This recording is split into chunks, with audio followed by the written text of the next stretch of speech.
हरिओम। स्वागत है आप सभी का आज के इस व्याख्यान में। हम सभी लोग लघु सिद्धांत कौमुदी का अध्ययन कर रहे हैं और लघु सिद्धांत कौमुदी के अध्ययन में आज प्रकृति भाव से संबद्ध कुछ और नियमों को जानेंगे। पर उसको जानने से पहले आज भी 4 सूत्र हम पढ़ेंगे। उन 4 सूत्रों में 4 के चारों सूत्र संज्ञा सूत्र होंगे। ठीक है, 4 के चारों सूत्र कौन से होंगे? संज्ञा सूत्र होंगे। कोई सूत्र कुछ संज्ञा करेगा, कोई सूत्र कुछ संज्ञा करेगा। उस संज्ञा होने के फलस्वरूप क्या कार्य होता है वह कार्य आप पहले पढ़ चुके हैं। प्रगृह्य संज्ञा होगी तो कौन सा कार्य होगा? जब प्रगृह्य संज्ञा होगी तो फिर प्लुत प्रगृह्या अचिनित्यम, इस नियम के आधार पर जिसकी भी प्रगृह्य संज्ञा होगी उसके तुरंत बाद यदि अच यानी कोई भी स्वर वर्ण आता है तो नित्य ही प्रकृति भाव हो जाता है, जैसा था वैसे का वैसा रह जाता है, कोई भी संधि का कार्य नहीं होता। ठीक है, ये बात जानी थी। तो बस वही प्रगृह्य संज्ञा के 2 सूत्र पढ़ेंगे, पर उन दोनों प्रगृह्य संज्ञा के सूत्रों को समझने से पहले 2 सूत्र और समझने जरूरी है। ठीक, प्रगृह्य संज्ञा का एक सूत्र आएगा आज, निपात एका जनांग। सूत्र कौन सा आएगा? निपात एका जनांग यहां मिलेगा। लेकिन उस निपात एका जनांग को समझने के लिए निपात क्या है ये समझना पड़ेगा। निपात क्या है ये समझेंगे तभी तो निपात एका जनांग समझ पाएंगे। वही निपात को समझाने के लिए ये 2 सूत्र आपको बताए जाएंगे। वैसे आप 1-4-56 नंबर सूत्र अष्टाध्यायी में यदि निकाल लेंगे, यानी इस चादयो सत्वे से तुरंत पहले वाला सूत्र, तो मैं एक बार दिखाया हूं आप सबको, फिर भी निकाल के देख लीजिएगा। वह सूत्र मिलेगा आपको प्राग्रीश्वरान निपाता, बताया था ना, प्राग्रीश्वरान निपाता। वह कहता है 56 नंबर सूत्र है ना, वह सूत्र ऐसा कहता है कि इस सूत्र के बाद 56 नंबर सूत्र के बाद 97 नंबर सूत्र में रीश्वर मिलेगा, अधिरीश्वरे। उस 97 नंबर सूत्र तक जितने भी सूत्र कहे गए हैं, जितने भी विधान आपको मिलेंगे, वो सभी विधान क्या होंगे? निपात। जिनका भी संग्रह किया जाएगा वो सभी निपात होंगे। ठीक है, तो अब उसी के तुरंत बाद प्राग्रीश्वरान निपाता अष्टाध्यायी में देख रहे हैं, आप देख रहे हैं। तो अब प्राग्रीश्वरान निपाता ने कहा कि इस सूत्र के बाद रीश्वर सूत्र के पहले, अधिरीश्वरे वाले रीश्वर सूत्र के पहले तक जो कुछ भी हैं वह निपात हैं। मतलब कि 56 नंबर सूत्र से 97 नंबर सूत्र तक जो कुछ भी वर्णित हैं वह सब कुछ निपात हैं, प्राग्रीश्वरान निपाता इस सूत्र के आधार पर। ठीक, अब आप बताइए, यह 57 और 58 नंबर सूत्र जो कार्य करेगा, 57 नंबर सूत्र उसी के बॉर्डर में आ रहा है 56 और उसके बाद, तो चादयो सत्वे सूत्र में निपाता की अनुवृत्ति आ जाएगी। ठीक, प्राग्रीश्वरान निपाता से निपाता की अनुवृत्ति आएगी कि नहीं? प्रादय में इस असत्वे की भी अनुवृत्ति आएगी और निपाता की अनुवृत्ति आएगी। तो प्रादय असत्वे, ठीक, असत्वे निपाता।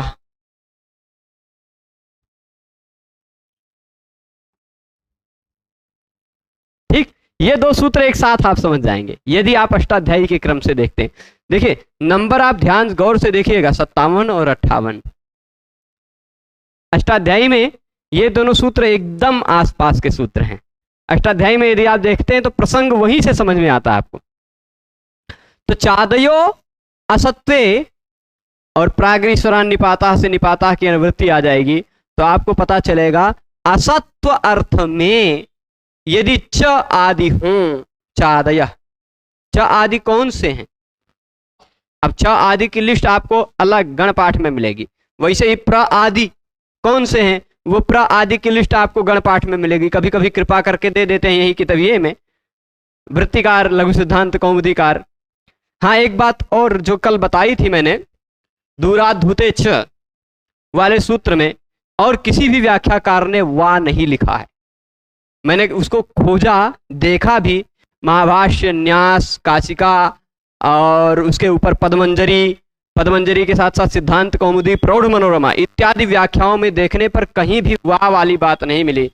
अब लघु सिद्धांत कौमुदीकार को कहाँ से पता वाह मिल गया, वो थोड़ा चिंतनीय है। मुझे इसका कोई मतलब कोई और अतिरिक्त प्रमाण नहीं मिला।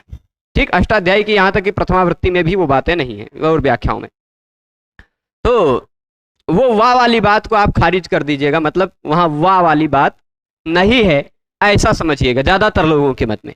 पर लघु सिद्धांत कौमुदीकार ने क्यों वाह कहा है, इस विषय पे मैं दो चार लोगों से, कुछ अच्छे जो हमारे लिए भी सम्मानित व्याकरण है, ऐसे लोगों से चर्चा करके फिर बताऊंगा। पर मुझे मेरी दृष्टि से वो गलत लगता है। ठीक है, पर अपनी ही दृष्टि से सब कुछ नहीं कहना चाहिए। कुछ पहले इतनी दृढ़ बात, मतलब लघु सिद्धांत कौमुदी व्याख्या कौमुदीकार को सीधे गलत कह देना, अपने ही आधार पर कहना थोड़ा उचित नहीं होता। तो कुछ वरिष्ठ लोगों से चर्चा करके उस बारे में और बात करेंगे। ठीक, पर फिलहाल यहां आप देखिएगा, चादय धन असत्वे, इस चादयो सत्वे को तोड़ेंगे तो दो निकलेगा। एक तो निकलेगा चादय, दूसरा असत्वे। ठीक,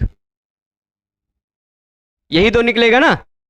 ये अतोरुप्लुतादप्लुते से रू को उ हो जाएगा, फिर उ को गुण होकर एंगा पदांतादति से पूर्व रूप होगा। ये तीन नियम लगेंगे, वो सब जब विसर्ग संधि प्रकरण में पढ़ेंगे तो उसको और विस्तार से समझाएंगे। ठीक है, पर अभी सामान्यतः चादय असत्वे निपाता, यही इतना पूरा सूत्र निकल के आया। ऊपर से निपाता की अनुवृत्ति आ गई, तो असत्व अर्थ में यदि च आदि आते हो तो उनको निपात कहा जाता है। निपात संज्ञा है, उनकी निपात संज्ञा है। अब निपात संज्ञा का क्या फायदा हुआ अभी आगे है, समझ में आएगा आपको। संज्ञा है, समझना आपको दो शब्द है, चादयः कौन कौन से हैं और असत्व क्या होता है, यही दो समझ जाएं तो आप पूरा सूत्र समझ जाएंगे। चादयः कौन कौन से हैं, तो च आदि आकृति गण है। च आदि कैसा है, आकृति गण है, जिसमें कितने शब्द हैं यह निश्चित नहीं होता। आकृति गण मतलब गण दो प्रकार के होते हैं, मैंने बताया था आपको, तो जब उपसर्गा क्रिया योगे बता रहा था, गण दो प्रकार के होते हैं, एक सामान्य गण होता है और एक आकृति गण होता है। तो आकृति गण क्या होता है, सामान्य गण मतलब जिसमें उस गण में कितने सदस्य हैं, उस गण में कितने शब्द हैं, यह संख्या सुनिश्चित हो। जैसे प्रादयः, प्र आदि कितने हैं, तो सुनिश्चित संख्या है 22। ठीक, ऐसे भी बहुत सारे गण हैं जहां पर संख्या एकदम स्पष्ट सुनिश्चित रहेगी। पर कुछ कुछ गण ऐसे होते हैं जहां संख्या सुनिश्चित नहीं होती, शिष्ट प्रयोग के आधार पर। शिष्ट प्रयोग के आधार पर, ऐसे नहीं कि आप अपनी मर्जी से कोई शब्द ले आओ और कह दो कि ये च आदि में है, ऐसा नहीं। हमारे ऋषियों ने, महर्षियों ने या साहित्य में किसी ने कहीं प्रयोग किया है ऐसा कोई शब्द, यदि च आदि में जो गुण दिखाई पड़ता है वैसे ही गुण वाला दिखाई पड़े, तो आप समझ लीजिए च आदि में भले ही वो लिस्ट में ना हो, फिर भी उसको च आदि में आप मान लीजिए। ठीक, ये होता है आकृति गण की विशेषता। आकृति गण की विशेषता क्या होती है, फिर से ध्यान से सुन लीजिएगा। जैसे लिख तो दिया जाएगा कुछ शब्दों को, जैसे हाँ, यहां मैं आपको अंतर्जाल से कनेक्ट करके फिर अभी आपको च आदि गण को दिखा दूंगा यदि, तो च आदि क्या होते हैं, लेकिन यहां शायद गणपाठ आए कि ना आए, देख लेते हैं, प्रयास करते हैं, प्रयते में ही देख लीजिएगा। यहां आपको गण लिखा हुआ मिल जाएगा, इधर गणपाठ में चले जाएंगे, गणपाठ में प्रकट हो जाए, थोड़ा सा समय लेगा। तो च आदि शब्द कितने हैं, वह शब्द लिखकर दिखने को मिल जाएगा, च व अह ह नूनम इत्यादि बहुत सारे शब्द मिलेंगे उसमें, पर वो कितने हैं ये स्पष्ट सुनिश्चित नहीं होगा। प्रकट हो जाओ प्रभु, दर्शन दे दो। अभी दर्शन देंगे। तो च इत्यादि यदि असत्व अर्थ में है तब तक हम असत्व अर्थ मतलब समझते। देखिए लेखनी है दिख रही है आपको, इसकी कोई सत्ता है ना। अब लेखनी एक शब्द है, उसका अर्थ जो है ये, इसकी कोई सत्ता है, यानी यह लेखनी शब्द जो है वह सत्ववचन है ना। पर अगर हम कहें च, तो च का मतलब क्या है? च का मतलब क्या है? च का मतलब और भी हो सकता है। च का मतलब समुच्चय, अन्वाचय, इतरेतर और अन्य बहुत कुछ होते हैं। पर वो कोई पदार्थ है क्या? वो कोई वस्तु है क्या? जिसकी सत्ता हो ऐसी वस्तु सत्ववचन कहलाती है। जिसकी सत्ता हो ऐसी वस्तु को जो बताता है वह शब्द सत्ववचन कहलाता है। जैसे लेखनी शब्द बता रहा है इसको, संगणक शब्द बता रहा है उसको, है ना, और पुस्तिका शब्द बता रहा है हमारे जेब में रहने वाली इस डायरी को। ठीक, तो ऐसे शब्द जो हैं वो सत्ववचन है। क्या है? सत्ववचन है। अच्छा, एक धन शब्द है, धन, उसका भी सत्व ये रहा, कुछ सत्ता है ना। पर अगर कह दिया जाए ह, तो वो क्या है? कौन सा पदार्थ है? कौन सी वस्तु है? उसकी कोई वास्तविक भौतिक सत्ता आपको नहीं मिलेगी। भौतिक सत्ता आपको कोई नहीं मिलेगी, है ना। तो जो जिनकी संख्या और लिंग, सामान्यतः ऐसा कहा गया, जिनकी संख्या और लिंग सुनिश्चित हो वो होते हैं सत्ववचन द्रव्य। जैसे अब कह दिया धनम, तो धनम मतलब ये एक है, नपुंसक लिंग भी मिल जा रहा है उसमें और एक वचन भी मिल जा रहा है। लिंग और संख्या जिसमें दिखाई पड़ती हो वो होते हैं सत्ववचन, और जिनमें लिंग और संख्या न दिखाई पड़ती हो, देखिए चादयो सत्वे च आदि दिखाई पड़ गए ना। चादयो सत्वे थोड़ा सा जूम करके दिखाते हैं हम आपको, देखिए, है ना। गण पाठ में तीसरा ही गण यही है। इससे पहले खाली दो ही गण बताए गए हैं। कौन से? इससे पहले दो गण हैं प्रभु, दोनों गण। एक तो स्वरादि निपातम अव्ययम, स्वर आदि शब्द, और फिर एक सर्वादीनि सर्वनामानि। तो सर्व इत्यादि में जितने शब्द हैं ना, यहां नहीं लिखा है सर्व इत्यादि कैसा गण है, वो नहीं लिखा है। पर स्वर आदि गण कौन सा है? आकृति गण है, यहां लिखा हुआ है ना। और उसी तरह च आदि भी आकृति गण है, यहां लिखा हुआ है ना। तो आकृति गण वह गण होता है जिसमें कुछ शब्द लिखे तो मिल जाएंगे आपको, च व ह अह एव एवं नूनम शश्वत युगपत भूयस सुपत कुपत कुवित इत्यादि बहुत सारे। यहां तक देख लीजिए, इम घुम सिम सिम, यहां सिम भी मिल गया। ठीक, सिम मिला। तो ये सबका अर्थ होता है। और फिर एक बात कही, उपसर्ग विभक्ति स्वर प्रतिरूपकाश्च, ये आपको कुछ प्रसंग पर बताया जाएगा। अभी इसका प्रसंग नहीं आएगा। उपसर्ग के प्रतिरूपक भी होते हैं, विभक्तियों के प्रतिरूपक भी होते हैं, स्वर के प्रतिरूपक भी होते हैं। जैसे एक घड़ा बना के आ गया, वो घड़ा है, पर एक कागज पे बना दिया गया घड़ा, उस घड़े से पानी नहीं भर सकते पर समझ सकते हैं कि वो भी घड़ा है ना। काम नहीं कर सकते, पर वह वास्तविक घड़ा नहीं, वो घड़े का प्रतिरूप है। तो ऐसे ही वास्तविक उपसर्ग कहीं कहीं नहीं रहता, उसके प्रतिरूप का प्रयोग कर दिया जाता। वो कैसे प्रयोग होता है वह जब उदाहरण आएगा, प्रसंग आएगा, तब मैं समझाऊंगा। अभी उसका प्रसंग नहीं है, वो विषयांतर हो जाएगा। अभी खाली ये समझिए, इतने शब्द दे तो दिए, पर इतने शब्द देने के बाद भी बता दिया ये च आदि जो है वह आकृति गण है। यानी हो सकता है इन शब्दों के अतिरिक्त भी कोई शब्द ऐसा हो जिसमें ऐसी विशेषता हो जो विशेषता इन शब्दों में है। ठीक, पर ऐसा कोई शब्द आप अपनी मर्जी से बना के नहीं लिख सकते हो। पहले के किसी ऋषि के साहित्य में या किसी प्रसिद्ध कवि के, प्रामाणिक कवि के साहित्य में वैसा शब्द मिल जा रहा है, तो वो भी आप मान लीजिए कि च आदि शब्दों में ही होगा। ठीक, च आदि शब्दों में जो विशेषता दिखाई पड़ रही है वही विशेषता अगर किसी दूसरे शब्द में दिखाई पड़ती हुई किसी काव्य में मिल जाए और वह शब्द इस लिस्ट में न दिखाई पड़ रहा हो तो भी आप मान लीजिए कि वह शब्द इसी गण का होगा। उस आकृति का कोई भी शब्द दिखाई पड़े तो वह समझना होता है, यही होती है आकृति गण की विशेषता। ठीक है, तो च आदि, देखिए अब इसका च शब्द है, कुछ शब्द देखते हैं। अब एवं, एव, अह, ह, वा, ये सब जो है ना, इन सब का मतलब क्या है मैं जैसे अब दिखाता हूं। जैसे ये देखिए, मोबाइल और रिमोट दो चीजें हैं ना, मोबाइल और रिमोट ये दोनों युगपत एक साथ मैंने उठाई, युगपत उठाई ना, मोबाइल और फोन, रिमोट, मोबाइल और रिमोट दोनों युगपत उठाई है। पर मोबाइल भी उठाया, फोन भी उठाया, पर युगपत मतलब क्या?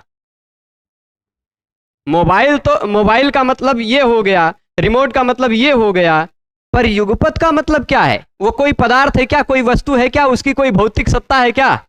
नहीं। तो जिसकी भौतिक सत्ता नहीं होती उसी को कहा जाता है असत्व वचन। देखिए, मोबाइल की सत्ता है भौतिक, रिमोट की सत्ता है भौतिक, पर मोबाइल और रिमोट इसमें और क्या है? एक साथ उठाया, साथ क्या है? साथ की कोई सत्ता है, कोई भौतिक स्वरूप है, कोई पदार्थ है? नहीं। यही होता है असत्व वचन। तो ऐसे च आदि शब्द जिनका अर्थ कोई वास्तविक भौतिक सत्ता ना हो अपितु बौद्धिक कोई अर्थ हो, बौद्धिक कोई अर्थ हो, बुद्धि में उसके अर्थ की सत्ता हो पर भौतिक सत्ता उसकी ना हो। जैसे एक साथ का मतलब क्या होता है वो आप बुद्धि से समझ सकते हैं, पर उसको आंखों से देख नहीं सकते या क्या है ऐसा बता नहीं सकते, है ना, उसकी कोई आकृति नहीं होती, उसका कोई भौतिक स्वरूप नहीं होता, है ना। तो ऐसे जो होते हैं शब्द जिनका कोई भौतिक स्वरूप नहीं होता, जिनमें कोई लिंग नहीं होता, और शब्द का कौन सा लिंग? युगपत शब्द का कौन सा लिंग? युगपत मतलब कितने, 4-6 युगपत होते हैं क्या? युगपत मतलब कितने युगपत, है ना, और मतलब कितने और होते हैं। जैसे अब कह दिया मोबाइल, मोबाइल कितना है तो यहां आपको दिखाई पड़ गया एक है ना, दिखाई पड़ा, पर और मतलब कितना है नहीं दिखाई पड़ेगा, है ना। कितना है और वो जिसकी लिंग और संख्या का निर्धारण ना हो उसको भी कहा जा सकता है असत्व वचन। तो च आदि यदि असत्व अर्थ में हो यानी अद्रव्य अर्थ में हो, असत्व मतलब होता है क्या? अद्रव्य। यही देख लीजिए लिखा होगा अद्रव्यार्थाश्चादयो निपाता स्यु। ऐसे च आदि कितने शब्द हैं? वो च, वा, अह, ह, नूनम, शश्वत, एवं, एव इत्यादि बहुत सारे शब्द हैं। ठीक, वो सभी शब्द जो च आदि हैं वह यदि असत्व अर्थ में हो, असत्व अर्थ में हो का तात्पर्य क्या है?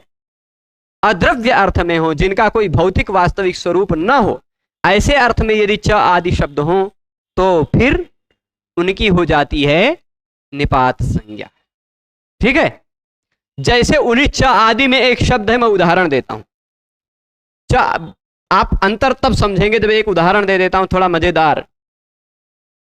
ये शब्द आप जानते हैं,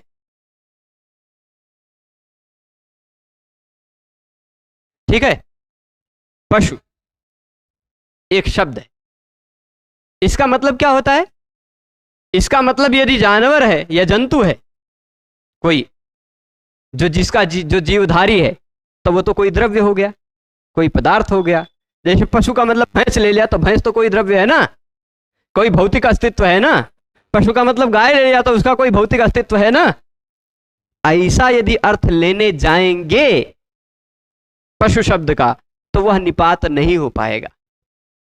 परंतु च आदि में एक पशु शब्द भी है, उस पशु शब्द का अर्थ होता है, क्या अर्थ होता है? सम्यक। पशु शब्द का, अरे भाई आप तो बहुत बड़े पशु हो, अरे बहुत बहुत पशु किया आपने है ना। पशु कृतम त्वया, सम्यक कृतम त्वया को की जगह आप कह दीजिए पशु तम तो वह जो पशु है ना, वह पशु यदि उसका अर्थ होता है बहुत अच्छा, पशु शब्द का अर्थ बहुत अच्छा, सम्यक, ये भी होता है, तो वो तो कोई गाय भैंस या कोई जानवर नहीं जिसका कोई भौतिक स्वरूप हो। बहुत अच्छा का मतलब क्या होता है, कैसा भौतिक स्वरूप? तो उस पशु शब्द का अर्थ यदि सम्यक है तो सम्यक कोई द्रव्य नहीं होता, सम्यक कोई द्रव्य थोड़े ना है। तो यह असत्ववाची अर्थ में, असत्व अर्थ में, कैसे अर्थ में है? यह असत्व अर्थ में है। ऐसे ही च आदि शब्दों में कोई भी शब्द यदि असत्व अर्थ में आ जाए तो वह निपात कहलाएगा, निपात कहलाएगा। अब ये पशु क्या है? एक निपात है। जो भी निपात होता है उसकी स्वरादि निपातम अव्ययम, इस नियम के आधार पर सभी निपातों की अव्यय संज्ञा हो जाती है। तो ये पशु एक निपात भी है, अव्यय भी है, यानी इसका किसी भी विभक्ति में रूप नहीं बनेगा, पशु ही रहेगा। अगर वह द्रव्य अर्थ वाला है तो पशु, तो वह क्या रहेगा? पशु रहेगा प्रथमा एक वचन में। पर अगर निपात वाला है, उसका कोई द्रव्य अर्थ नहीं है, तो वह रहेगा पशु। पशु कृतम ऐसा मत कहिएगा आप, पशु कृता, पशु कृतम है ना। भोजनम बहु पशु अस्ति ऐसे कहिए आप, भोजन भोजन बहुत अच्छा है ऐसा मत कहिएगा। भोजनम बहु पशु अस्ति, पशु। अब पशु मत कहिएगा, नहीं तो पशु कहेंगे तो गड़बड़ हो जाएगा। ठीक, पशु का मतलब सम्यक, स्पष्ट है। तो ये क्या हो जाएगा? ये निपात है। तो च आदि शब्दों में जो कोई भी है जिसका अर्थ कोई अद्रव्य है यानी असत्व है, तो वह क्या कहलाएगा? निपात कहा जाएगा। ठीक है, निपात संज्ञा का फल होता है अव्यय करना। जिसकी भी निपात संज्ञा होती है उसके वह अव्यय बन जाता है स्वरादि निपातम अव्ययम, इस नियम के आधार पर। ठीक है, अब चलिए ठीक है, चादयो सत्वे सूत्र समझ गए होंगे आप। उसी के तुरंत बाद वाला सूत्र भी उसी तरह का सूत्र है, प्रादयः। ठीक, एतेपि तथा, ये भी वैसे ही होते हैं। ये प्रादयः मतलब ये भी मतलब कौन? प्रा आदि भी। तथा मतलब वैसे ही होते हैं, वैसे ही होते हैं मतलब कैसे होते हैं भाई? असत्व अर्थ में हो तो निपात होते हैं। ठीक, असत्व अर्थ में हो तो निपात होते, यानी प्रा का अर्थ अगर कोई सत्व आ गया, कोई सत्ता आ गई, तब तो भाई वह निपात नहीं रहेगा। पर प्रा का अर्थ असत्व रहेगा, अद्रव्य रहेगा, तो वह प्रा आदि भी निपात है। ठीक है, प्र हो गया, परा हो गया, अप हो गया, सम हो गया, अनु, ये प्र आदि प्रपरा आप समानुओ निर्दुष दुर्भी आंगनी अधि अपि अति सुउद अभि प्रतिपरि उप, ये जो 22 हैं, ये 22 यहाँ इसकी संख्या सुनिश्चित है।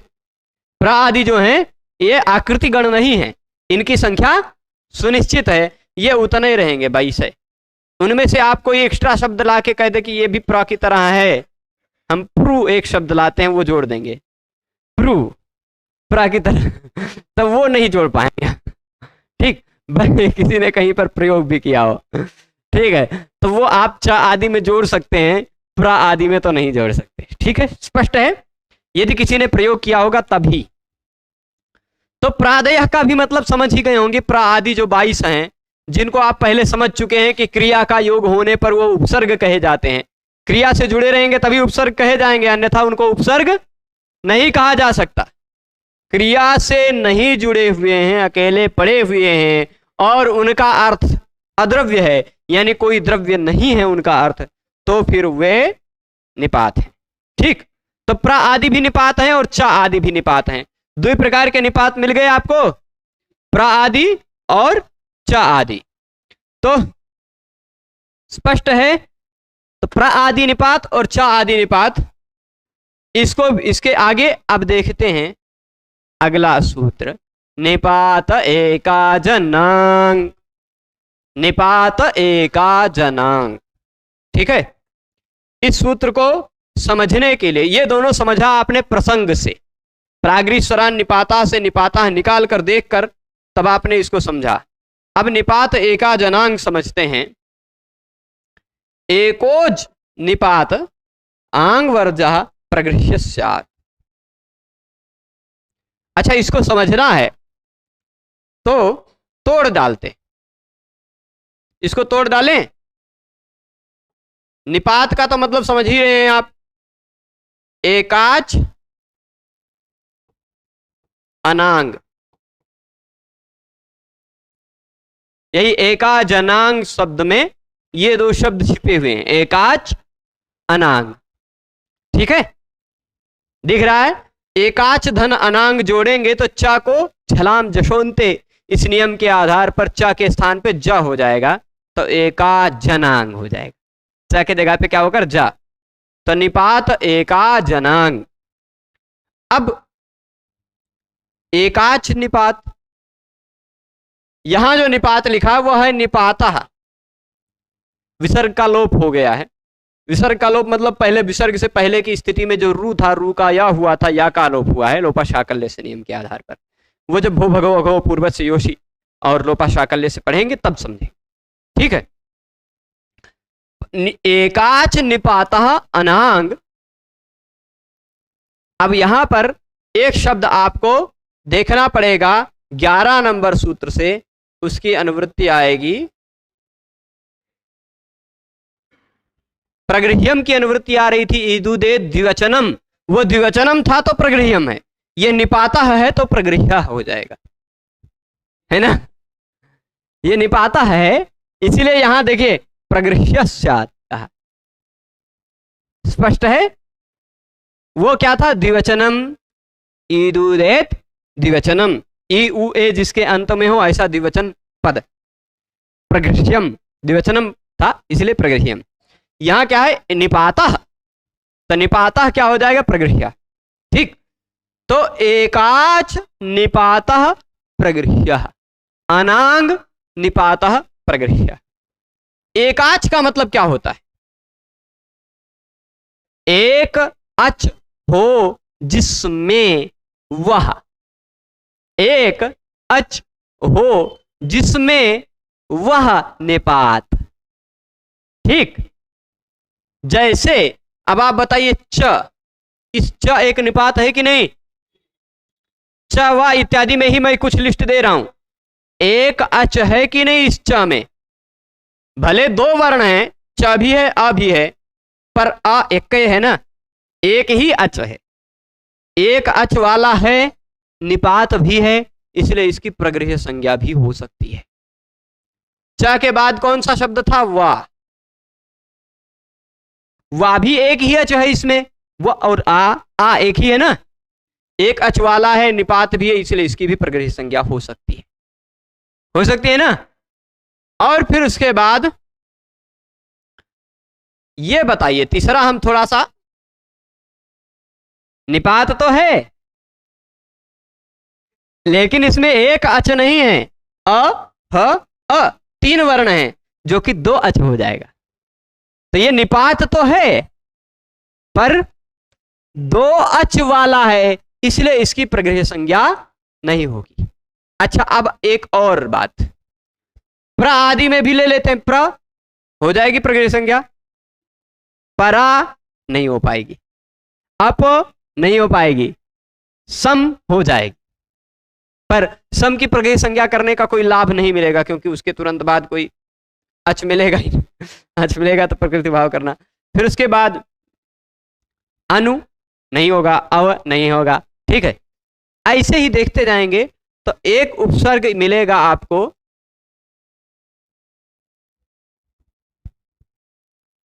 आंग मिला, क्या इसकी प्रगृह्य संज्ञा होगी, व्यंजन वर्ण भले ही बाद में है लेकिन है तो एक ही अच वाला निपात ना। ठीक है, अभी समझा रहे हैं वो विषय।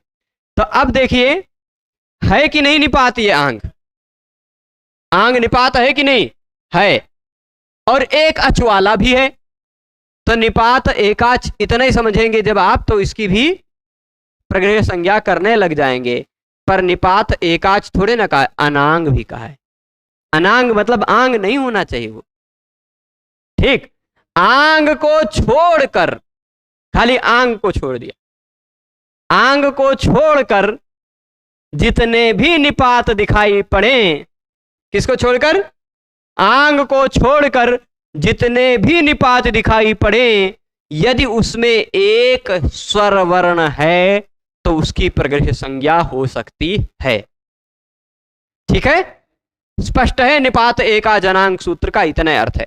अनांग मतलब आंग से भिन्न, आंग से भिन्न। एकाच का मतलब एक स्वर वर्ण वाला, आंग से भिन्न एक स्वर वर्ण वाला जो निपात है उसकी प्रगृह्य संज्ञा हो सकती है, उसकी प्रगृह्य संज्ञा होती है। ठीक है, निपात एका जनांग, इतना सूत्र का पूरा अर्थ है। स्पष्ट है, कोई दिक्कत? तो अब बताइए प्रगृह्य संज्ञा होगी तो क्या होगा? जिस स्थिति में है वैसा ही रह जाएगा। उदाहरण देखते हैं। ठीक, ये देख लीजिए, एकोच निपात, एक स्वर वर्ण वाला जो निपात है, एक स्वर वर्ण वाला जो निपात है, आंग वर्जः, ठीक, आंग से भिन्न होना चाहिए वह, और वह प्रगृह्य कहलाता है।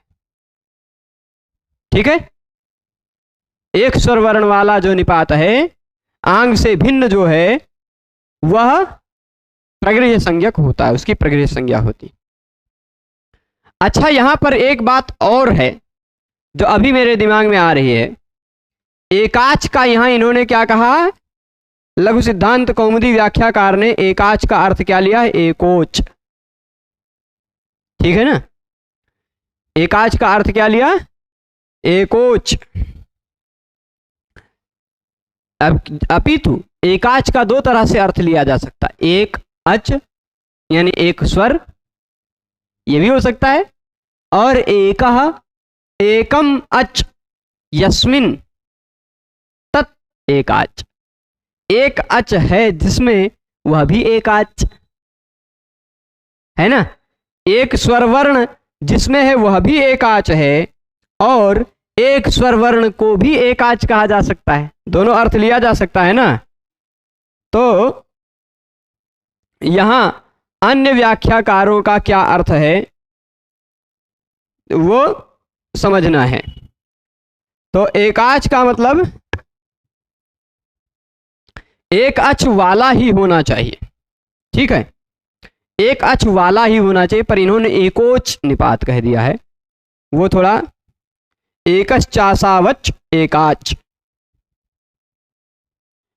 ऐसा अर्थ काशिका व्याख्या में भी दिया है।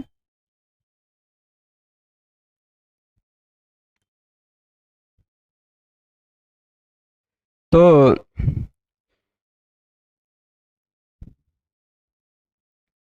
ठीक है,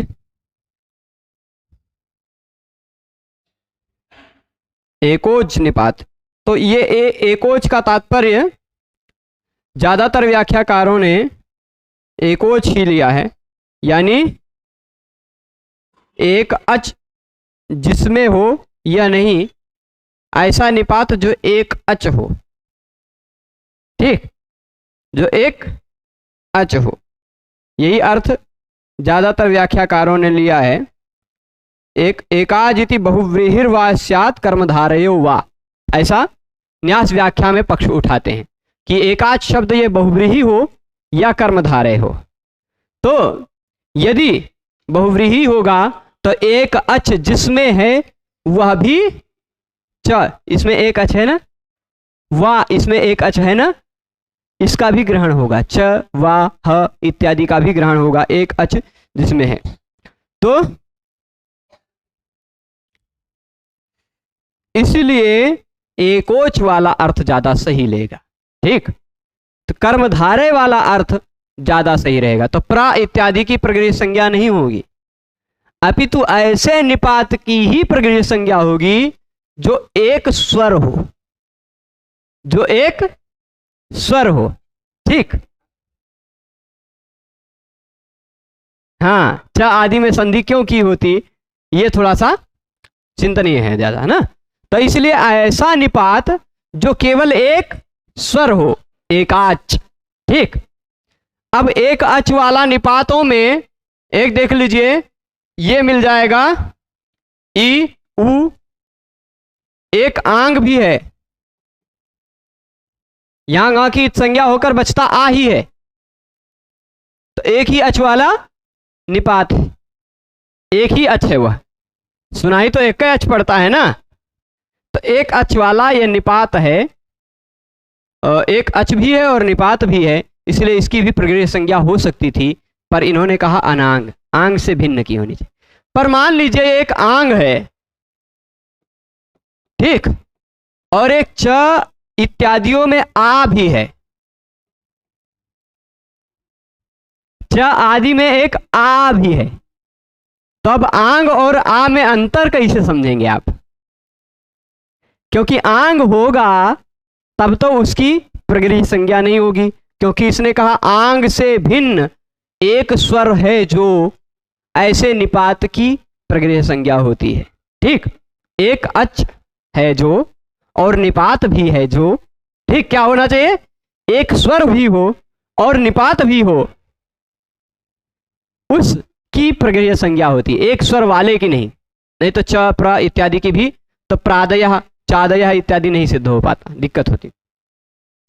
तो एक स्वर है जो और निपात है जो, उसकी प्रगृह्य संज्ञा होती है। अब जैसे ई है, ई क्या है? एक स्वर भी है और इस ई का अर्थ द्रव्य नहीं है कोई, इसलिए चादयो सत्वे इस सूत्र से इसकी हो जाएगी निपात संज्ञा। ठीक, अब क्या अर्थ है वो तो व्याख्या में देखना पड़ेगा, मैंने देखा नहीं है। पर ई इंद्र, ई का मतलब होता है शायद, शायद ही कह सकते हैं, निश्चित नहीं कह सकते हैं। यहां इन्होंने कोई अर्थ दिया है, 9 नंबर पे देख लेंगे, अभी देख लेंगे। ठीक, देख लेते हैं। विस्मये, ई विस्मये, विस्मय पूर्वक देखे, ई इंद्र, ऐसे विस्मय, ई इंद्र। ऊ का अर्थ होता वितर्क करना, उमेशा वितर्क करना, कुतर्क। ठीक, तो अब इसका विस्मय होना, विस्मय कोई पदार्थ थोड़े ना, कोई भौतिक सत्ता थोड़े ना है, भौतिक सत्ता उसकी तो है नहीं। तो इसलिए अद्रव्य अर्थ में यह जो ई है, इसकी हो जाएगी कौन सी संज्ञा? अब अद्रव्य अर्थ वाले में आने वाले इस ई की हो जाएगी निपात संज्ञा, और यह निपात भी है, उसके साथ साथ एक अच भी है, तो निपात एका जनांग सूत्र से इसकी हो जाएगी प्रगृह्य संज्ञा। और प्रगृह्य संज्ञा हो गई तो प्रगृह्य के तुरंत बाद कोई भी स्वर आता हो तो पूर्व और पर के स्थान पर कोई संधिगत कार्य नहीं होता। प्लुत प्रगृह्या अचि नित्यम, प्लुत प्रगृह्या अचि नित्यम, संधि का कार्य क्यों नहीं हुआ? अब देखिए यहां ई और इंद्र में संधि कार्य क्यों नहीं हुआ, प्रकृति भाव क्यों हुआ? तो आप कहेंगे प्लुत प्रगृह्या अचि नित्यम से प्रकृति भाव हो गया। अच्छा, वह प्रकृति भाव क्यों हुआ? क्योंकि ये प्रगृह्य है, ई प्रगृह्य क्यों है? क्योंकि निपात एका जनांग ने कहा कि एक स्वर वर्ण जिसमें हो, या एक स्वर वर्ण जो हो, और एक स्वर वर्ण जो हो और निपात भी हो जो, उसकी होती है प्रगृह्य संज्ञा। तो यह क्या यह निपात है? तो हाँ भाई, चादेव सत्वे ने कहा है कि च आदि जो असत्व अर्थ में हो उनको निपात कहा जाता है। इतना इस तरह से पूरा जोड़िएगा विषय। पहले प्रश्न क्या उठा, ई इंद्रा में संधि क्यों नहीं हुई, प्रकृति भाव क्यों हुआ? तो उसका उत्तर क्या दिया जाएगा? क्योंकि ई प्रगृह्य है और प्रगृह्य के तुरंत बाद कोई भी स्वर आए संधि कार्य नहीं होता। प्लुत प्रगृह्या अच नित्यम। अच्छा, तो ये प्रगृह्य है, ऐसा कैसे पता चला आपको? तो कहे निपात एका जनांग से पता चला। निपात एका जनांग क्या कहता है? कहता है कि जो एक स्वर हो और उसका जो एक स्वर हो और निपात भी हो, वह प्रगृह्य कहलाता है। तो ये एक स्वर भी है और निपात भी है। अच्छा, निपात है ऐसा कैसे पता चला?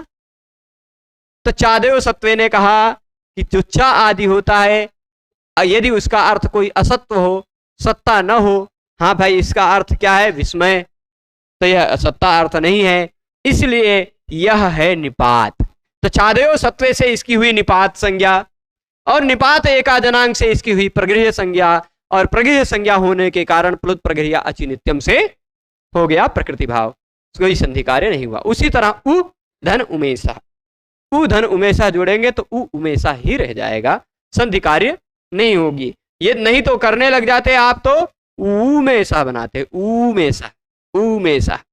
ठीक, इंद्र करते ना, पर नहीं होगा वह। क्यों नहीं होगा? क्योंकि इसका कोई अर्थ, कोई द्रव्य नहीं।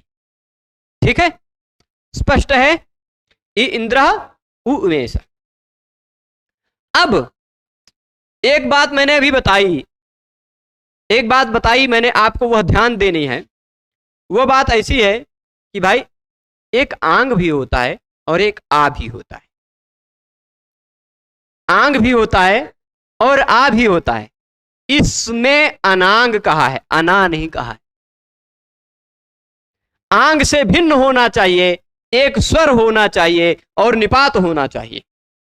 ठीक, तो भाई चलिए मान लीजिए आंग है और आ भी है। आंग में भी बचता है आ, आगच्छति सुनते हैं ना, आगच्छति है ना, आयाति है ना। तो यहां सब जगह आंग है, आंग है, आंग है ना। सुनाई तो खाली आ ही पड़ता है, और आ जोड़ेंगे तो भी आ ही सुनाई पड़ेगा। तो कैसे पता चले कि कौन सा आ है, कौन सा आंग है? कैसे पता चलेगा कौन सा आ है और कौन सा आंग है? इसका अंतर समझने के लिए एक श्लोक है, वह श्लोक मैं यहां लिखता हूं, उस श्लोक को समझ लीजिएगा। ठीक, इस एक श्लोक है, यहां मैं लिख देता हूं, करिया अक्षर से लिखते हैं, बड़ा कर दें तभी लिखें, बहुत ज्यादा ऊपर चले गए। ये लिखा है कहीं? हो सकता है दिया हो आपके पुस्तक में, पर जिनके पास पुस्तक ना हो उनके लिए यूट्यूब के लिए यहां लिख ही देते हैं। ईषदर्थे क्रियायोगे। ठीक, ईषदर्थे क्रियायोगे, ये अर्धे, अर्धे मत समझिएगा, अर्थे है। और फिर उसके बाद क्या है? मर्यादाभिविधौ चयः।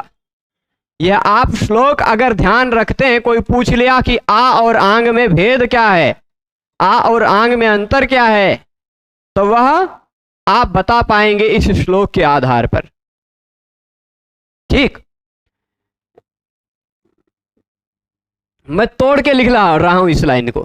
ठीक, इस लाइन को, तीसरी लाइन को तोड़ कर लिख रहा हूं, पर आप इसको जोड़ कर लिखिएगा। एतम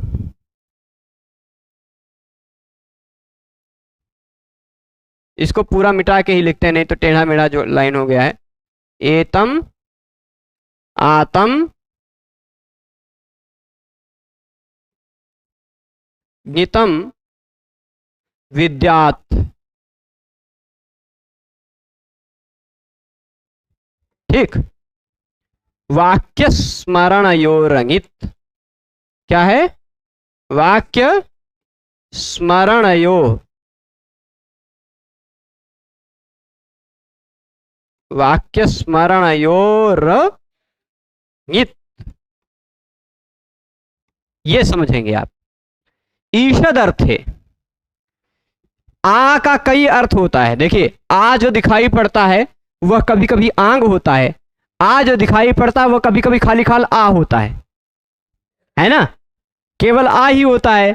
और कभी कभी केवल वो जो आ है वह आ नहीं होता, आंग होता है ना, आ बचा रहता है उसमें। तो अब कैसे जाने कौन सा आ है कौन सा आंग है? क्या है पद्धति उसको जानने की? तो कहते हैं कि भाई ईषद अर्थ में, ईषद, ईषद मतलब होता है कम, अल्प। ठीक, ईषद अर्थ में मतलब कम अर्थ में। उदाहरण भी मैं देता जाऊंगा, पर अभी सबका दूंगा। ईषद अर्थ में, क्रिया के योग में, मर्यादा अर्थ में, अभिविधि अर्थ में, इन चार अर्थों में जो आ है, एतम आतम, इस आ को, एतम मतलब इस, आतम मतलब आ को, इस आ को गित समझिए आप। गित समझिए मतलब वह आ नहीं, वह आंग है। किन चार अर्थों में? ईषद अर्थ में, क्रिया के योग में, मर्यादा अर्थ में और अभिविधि अर्थ में।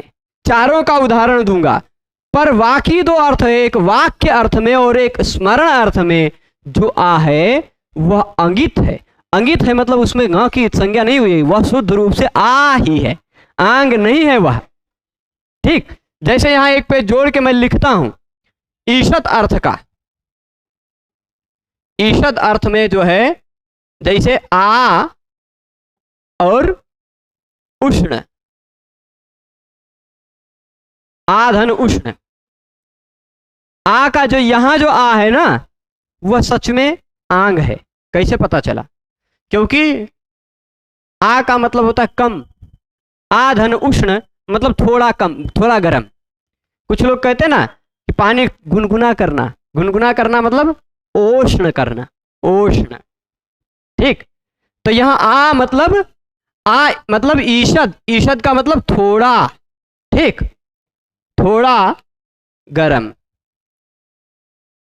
ठीक, तो यहां जो आ है वह ईषद अर्थ में है, थोड़े अर्थ में है, तो यह आ नहीं है, यह आंग है।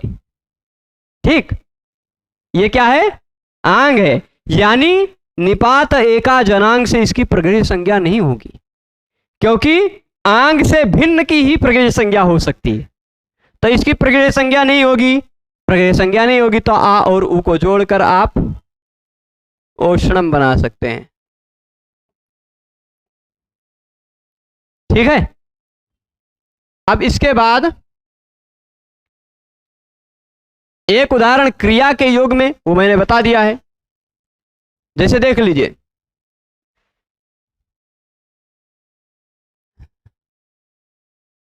आ है,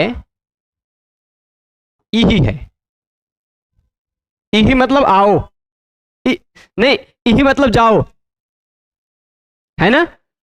अब इही लोट लकार का रूप है, मध्यम पुरुष का एक वचन है। तो आ और इही, यहां जो आ दिखाई पड़ रहा है, यहां जो आ दिखाई पड़ रहा है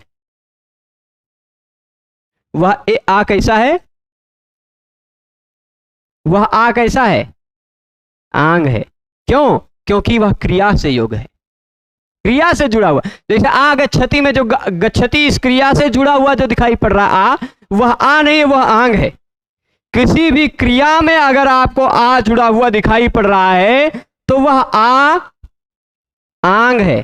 पहचान समझिएगा, कहां कौन कौन सा आंग है। एक तो जो ईषत अर्थ में हो, कम अर्थ में हो, थोड़ा गर्म, है ना, थोड़ा अर्थ में जो हो वह आंग है। एक क्रिया से जुड़ा हुआ है जो, वह आंग है। तीसरा प्रकार का आंग कौन सा उदाहरण है?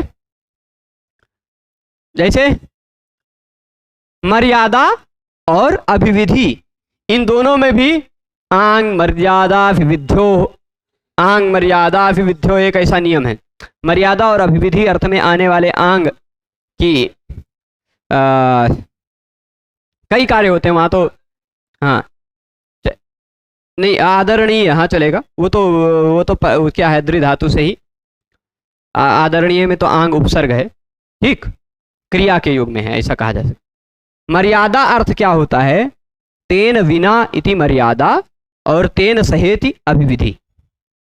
तेन विना इति मर्यादा और तेन सह इति अभिविधि। मर्यादा और अभिविधि का अर्थ शॉर्ट हिंदी में यदि कहा जाए तो आप कह सकते हैं तक। क्या कह सकते हैं? तक, यही है मर्यादा। भाई बस यहीं तक तुम्हारी मर्यादा, यहीं तक तुम्हारी सीमा, इससे आगे मत बढ़ना, चीर देंगे, फाड़ देंगे, यहां से आगे मत बढ़ना। ठीक, ऐसे बोलते हैं ना, मर्यादा, इसी को कहा जाता है मर्यादा। मतलब पर लौकिक भाषा में यदि कहा जाए तो तक दोनों तरह से कहा जा सकता है। इसको समझिएगा थोड़ा सा ध्यान से, यहां पर ध्यान दें।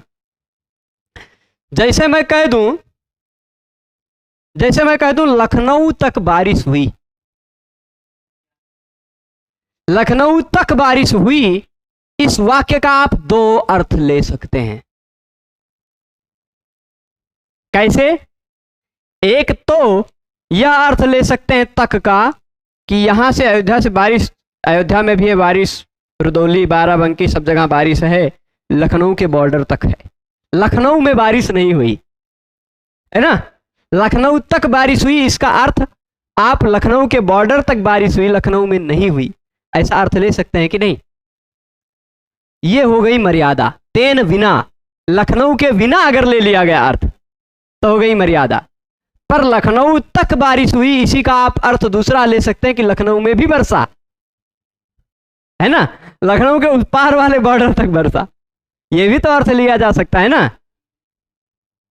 है कि नहीं?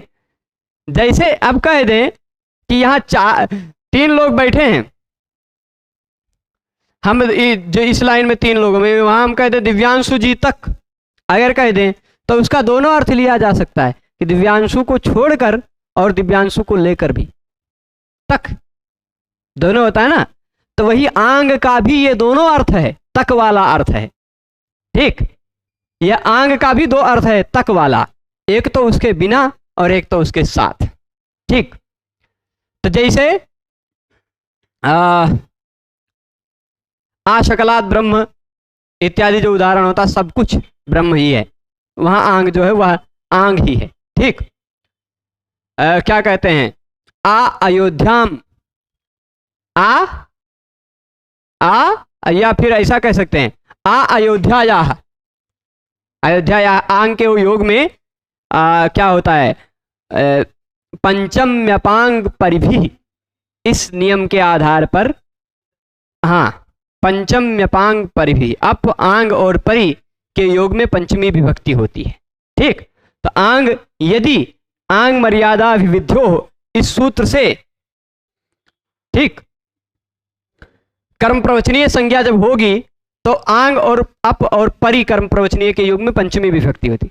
तो अयोध्यायाः वृष्टः देवः, ऐसा हम कह दें, अयोध्या तक बरसे कौन, देवता, या अयोध्यायाः वृष्टि अभवत्, ऐसा कह दें तो, या अभूत, अयोध्यायाः। ठीक, आ के योग में पंचमी विभक्ति प्रयोग होगी, तो अयोध्यायाः। अब यहां जो अयोध्यायाः है उसका अर्थ होता है अयोध्या तक। यहां जो आ है, उस आ का अर्थ क्या हो जाएगा, तक, अयोध्या तक बारिश हुई। तो यहां जो तक है इसका अर्थ मर्यादा भी आप ले सकते हैं, मतलब अयोध्या छोड़ के बारिश हुई, अयोध्या के बॉर्डर तक, या अयोध्या में भी बारिश हुई, अयोध्या तक बारिश हुई, इसका अर्थ ले लें, दोनों ले सकते हैं ना। तो यह या तो मर्यादा अर्थ में या तो अभिविधि अर्थ में है। तो मर्यादा अर्थ में भी आ गित होता है, वह आ नहीं होता, आंग ही होता है। अभिविधि अर्थ में भी आ नहीं होता, वह आंग ही होता है। तो यह आंग है, यह क्या है, आंग है। आंग जो होता है उसकी निपात एका जनांग से प्रगृह संज्ञा नहीं हो पाती, इसकी प्रगृह संज्ञा नहीं होगी, इसलिए यहां संधि कार्य हो सकता है। अयोध्याया, आप ऐसे कर सकते हैं, कर सकते हैं ना, अयोध्याया कर सकते हैं आसानी से। तो 4 जगह पर आ नहीं होता अपितु आंग होता है। कहां कहां, एक तो ईशत अर्थ में हो यदि वह, तो यदि वह क्रिया के योग में हो तो, और यदि वह मर्यादा यानी तक अर्थ में हो, या अभिविधि यानी तक अर्थ में हो, दोनों तक। ठीक, तो वह क्या होता है, आ होता है, आंग नहीं होता। पर क्या कहा है, वाक्य स्मरण योर अंगित, वाक्य और स्मरण अर्थ में यदि वह है तो अंगित है, गित नहीं है, मतलब उसमें ग की संज्ञा नहीं हुई है, वो शुद्ध रूप से आ है। और यदि वह आ है तो आंग थोड़े ना है, आ और आंग अलग अलग है ना, आ और आंग अलग अलग है, वैसे ही जैसे बाली और सुग्रीव अलग अलग हैं, है ना, दिखते एक जैसे पर हैं अलग अलग, है ना। तो वैसे ही आ और आंग भी अलग अलग हैं। अब बाली की विशेषता कुछ अलग है, सुग्रीव की विशेषता कुछ अलग है, तो वैसे ही आ की विशेषता कुछ अलग है, आंग की विशेषता कुछ अलग है। आंग जो होता वह 4 अर्थ में, ईशत अर्थ में, क्रिया के योग में, मर्यादा अर्थ में और अभिविधि अर्थ में। पर वाक्य में सामान्यतः प्रयोग हुआ हो जिसमें क्रिया का योग ना हो, जिसमें ईशत अर्थ ना हो, जिसमें मर्यादा अर्थ ना हो, अभिविधि अर्थ में ना हो, सामान्यतः वाक्य में प्रयोग हुआ हो, बोलते चीज बातचीत में प्रयोग हुआ हो, तो वह आ ही रहेगा, आंग नहीं रहेगा। अथवा किसी को याद करते, अरे वही हो आप, ऐसे किसी को याद करते करते आ बोल रहे हैं, वह आ भी आंग नहीं होता। ठीक, वह आ भी आंग नहीं होता, वह आंग से भिन्न होता है। तो यदि मान लीजिए आ हो खाली खाल, आंग ना हो, तो इसकी ये निपात है कि नहीं, एकाच है कि नहीं, अनांग है कि नहीं, आंग से भिन्न भी है, निपात भी है, एक स्वर वर्ण वाला भी है और आंग भी नहीं है, आ है यह। तो इसकी निपात एकाजनांग से प्रगृह्य संज्ञा हो सकती है, हो सकती है कि नहीं। वही बात अब आ जाते हैं हम पुस्तक में समझते हैं। पुस्तक जी आ जाइए। नहीं, ये क्या हो गया इनको, ये कभी कभी भुला जाते हैं कि हम क्या कर रहे थे। निपात एकाजनांग, ठीक है, ये बात समझ गए, एकोज आंग वर्ग निपात। फिर ये आ जाते हैं उसी सूत्र की वृत्ति में जो यह श्लोक का चतुर्थ चरण लिखा हुआ दिखाई पड़ रहा है। मैंने जो श्लोक अभी लिखा वहां बोर्ड पर, वाक्य स्मरण यो रंगित, यानी इसका मतलब क्या हुआ कि वाक्य अर्थ में, किस अर्थ में, वाक्य अर्थ में और स्मरण अर्थ में, वाक्य में सामान्य प्रयोग हुआ हो और स्मरण अर्थ में प्रयोग हुआ हो तो वह अंगित होता है, यानी आंग नहीं होता, वह अ होता है, आ। ठीक, वह क्या होता है, आ होता है, ग की संज्ञा वाला नहीं होता है, वह गीत नहीं होता है, अंगित होता है। देखिए यह जो आंग है इसमें ग की हलंतम से इत संज्ञा होगी, इसलिए ग की जिसमें इत संज्ञा हुई वह गीत कहलाएगा। पर जो खाली खाल आ है इसमें ग की इत संज्ञा नहीं हुई, तो यह गीत नहीं है, यह अंगित है। क्या है, यानी आ है, अंगित का मतलब क्या, आ। ठीक है, तो अब जैसे देख लीजिए वाक्य का एक उदाहरण दे रहे हैं, आ एवं नु मन्य से, आ एवं किल तत्, ये दो उदाहरण वाक्य और स्मरण का दो उदाहरण दे रहे हैं। वाक्य का मतलब दो लोग बातचीत कर रहे थे, अच्छा तुम ऐसा मानते हो, अच्छा तुम ऐसा मानते हो, ऐसे कह दिए, तो यहां अच्छा के अर्थ में आ एवं नु मन्य से है ना।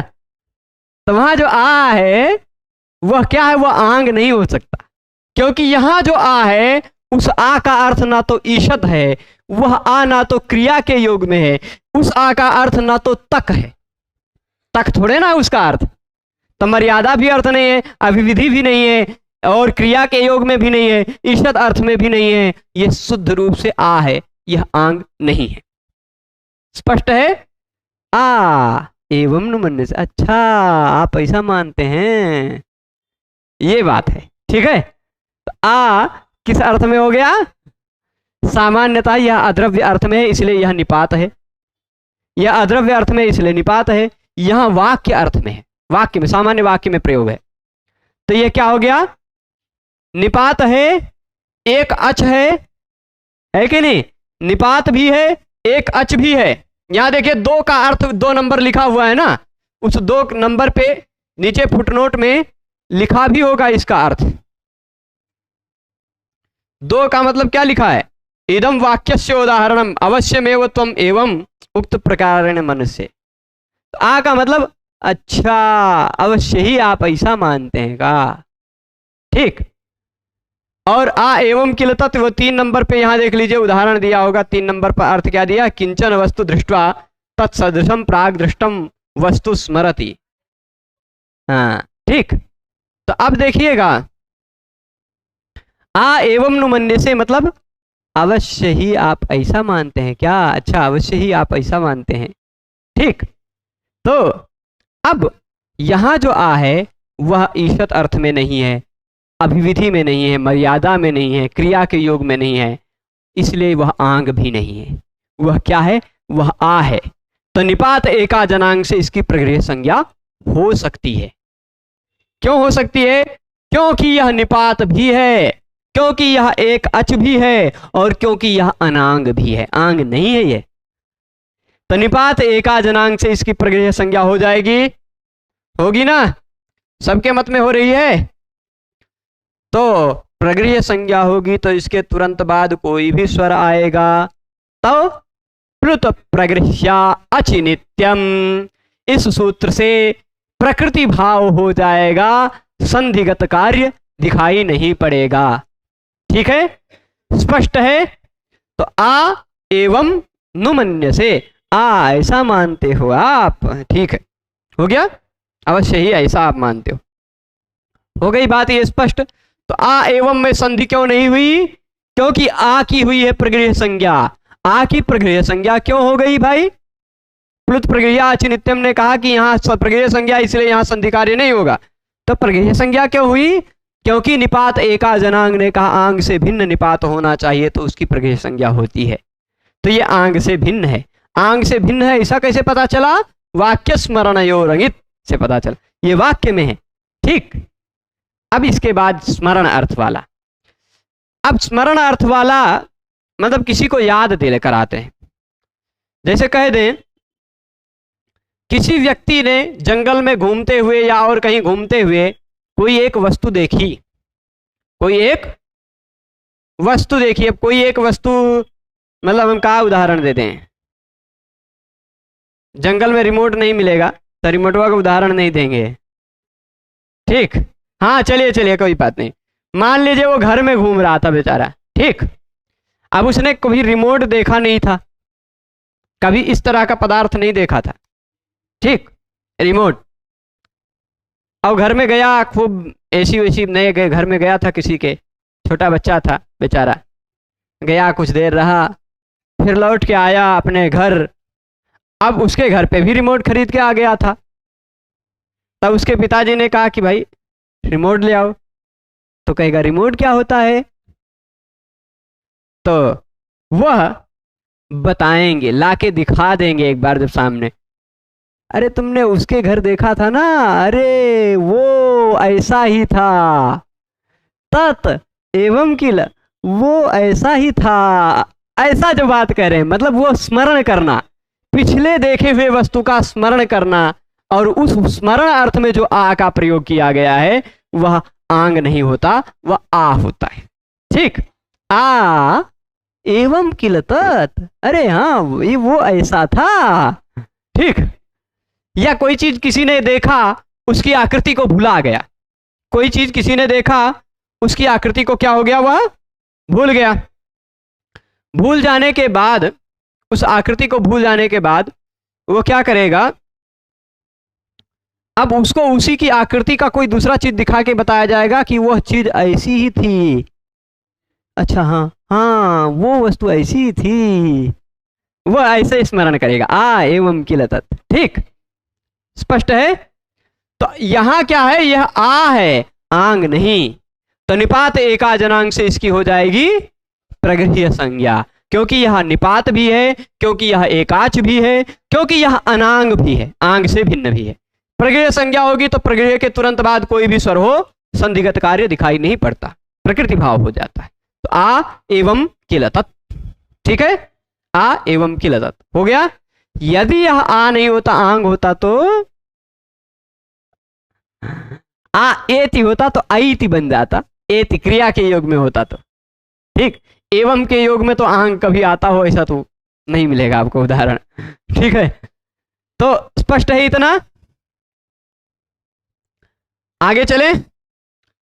अब कहें अन्यत्र ङित् वाक्य और स्मरण अर्थ से अन्य अर्थ में हो, वाक्य और स्मरण अर्थ से अन्य अर्थ में हो तो वह ङित् है। ङित् है मतलब ङ की संज्ञा वाला है, आंग है। अन्यत्र में ङित् मतलब अन्य अर्थों में है तो वह ङित् है, यानी ङ की संज्ञा वाला है। जैसे आ का मतलब हो गया ईशत उष्णम, ईशत उष्णम ओष्णम, हमने सिद्ध करके ये दिखा दिया है। आ का मतलब यदि ईशत है तो ईशत उष्णम, थोड़ा गर्म, तो वो हो जाएगा ओष्ण।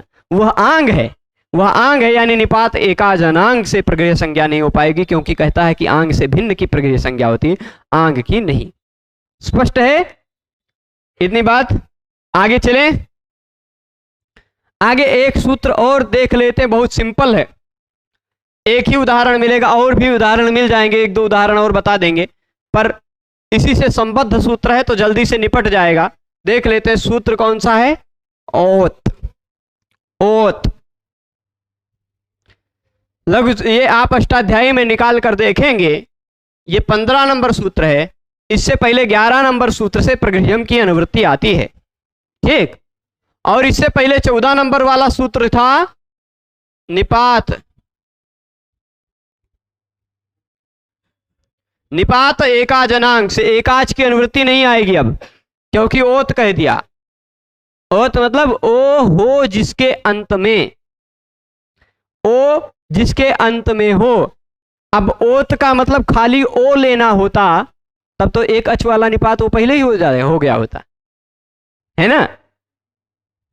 यदि ओत का मतलब खाली खाल ओ लेना होता हमें, तो ओ तो भाई ऑलरेडी निपात है ही, ओ तो ऑलरेडी एका निपात एका जनांक से ही उसकी प्रगृह्य संज्ञा हो जाती। ओत एक अलग सूत्र बनाने की आवश्यकता ही नहीं पड़ती। तो ओत का मतलब ओ नहीं, ओत का मतलब ओ जिसके अंत में हो ऐसा निपात, ठीक। ओत का मतलब क्या हो गया? ओ जिसके अंत में हो ऐसा कोई निपात। आहो, उताहो, हो, क्या यहां कौन सा दिया है? अहो, अहो, आहो, उताहो। हाँ, भगो में मूलतः भगोस शब्द है, ठीक, भगोस शब्द है, वो अंत में नहीं रहेगा। मतलब ऐसे मिल जाएंगे बहुत सारे उदाहरण। तो जिसके अंत में ओ दिखाई पड़ता हो ऐसा निपात भी प्रगृह्य कहा जाता है। ओत अंतो, ओत अंतो, ओत जिसके अंत में हो ऐसा निपातः, निपात प्रगृह्य स्यात्, प्रगृह्य कहलाता है, ठीक है। जैसे अहो ईशाह, अहो ईशाह, यहां अहो जो है वह ओ अंत वाला निपात है। ओ अंत वाला निपात है, इसलिए इसकी ओत सूत्र से हो जाएगी प्रगृह्य संज्ञा। किस सूत्र से? ओत सूत्र से प्रगृह्य संज्ञा हो। ओत सूत्र क्या कहता है?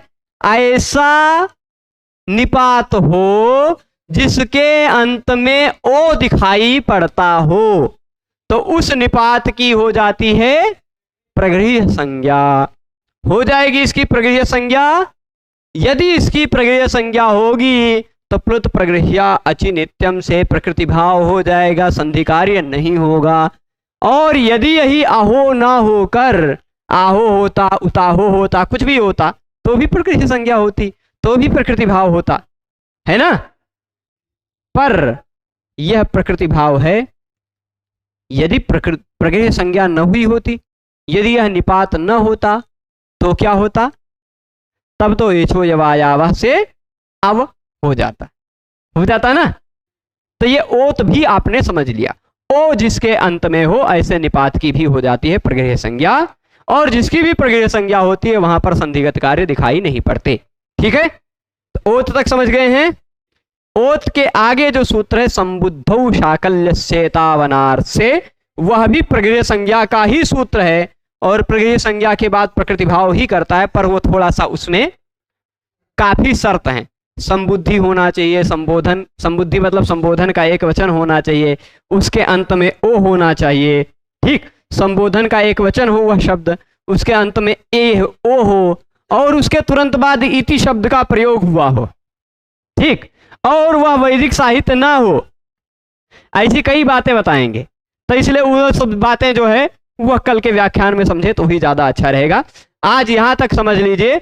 यहां तक जो लोग भी पढ़ते हैं वो लोग मूल पारायण किया करें और प्रयास करें। भी आप सब बालक की आयु में हैं, आप सब याद कर सकते हैं तो याद कर लें, बहुत अच्छा रहेगा। उपस्थिति बहुत अच्छी आवश्यक होती है। यदि याद है आपकी बुद्धि में, सीधे आप कह दें कि आंग है कि आ है, तो आप बोलेंगे जब वाक्य स्मरण रंगित, तो फिर वहां समझेगा कि हाँ ये समझे हुए हैं, ठीक है। तो सभी लोग जुड़े रहे इस व्याख्यान में, उसके लिए सभी को बहुत बहुत धन्यवाद। आप सबसे पुनः मिलेंगे कल। नमो नमः।